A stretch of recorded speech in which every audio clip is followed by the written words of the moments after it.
একটি জমজমাট রাত অপেক্ষা করছে ফুটবল ভক্তদের জন্য। সানডে নাইটে সুপার এল ক্লাসিকো অপেক্ষা করছে সমর্থকদের সামনে।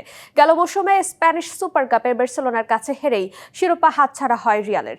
এবার সেই শিরোপা পুনরুদ্ধার করার সুযোগ রিয়ালের সামনে।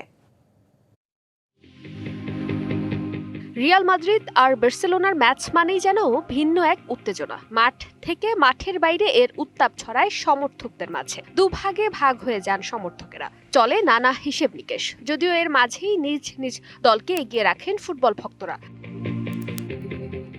স্প্যানিশ সুপার কাপের সবচেয়ে সফলতম দল বার্সেলোনা। এই শিরোপা 15 বার নিজেদের করে নিয়েছে বার্সা। সেই সঙ্গে সুপার কাপের বর্তমান চ্যাম্পিয়নও হ্যান্সি ফ্লিকের শিষ্যরা। গেল আসরেও 5-1 গোলে রিয়ালকে হারিয়ে শিরোপা বাগিয়ে নেয় বার্সা। 2020 সাল থেকে সুপার কাপের নতুন ফরম্যাট থেকে জয়ের হিসেবে অবশ্য সমান সমান অবস্থান করছে রিয়াল মাদ্রিদ আর বার্সেলোনা। 3 বার করে শিরোপা নিজেদের করে নেয় লা লিগার দল দুটি।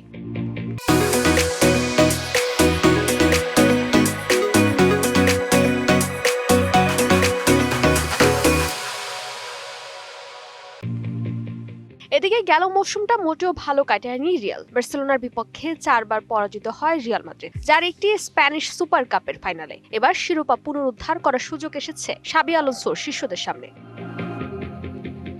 এবারের মৌসুমে অবশ্য ঘুরে দাঁড়িয়েছে রিয়াল মাদ্রিদ। অক্টোবরে প্রথম ক্লাসিকোয় লা লিগার ম্যাচে 2-1 গোলে জেতে তারা। সুপার কাপের ফাইনালে আরেকটি ক্লাসিকোর অপেক্ষায় বিশ্বজুড়ে লাখো সমর্থক।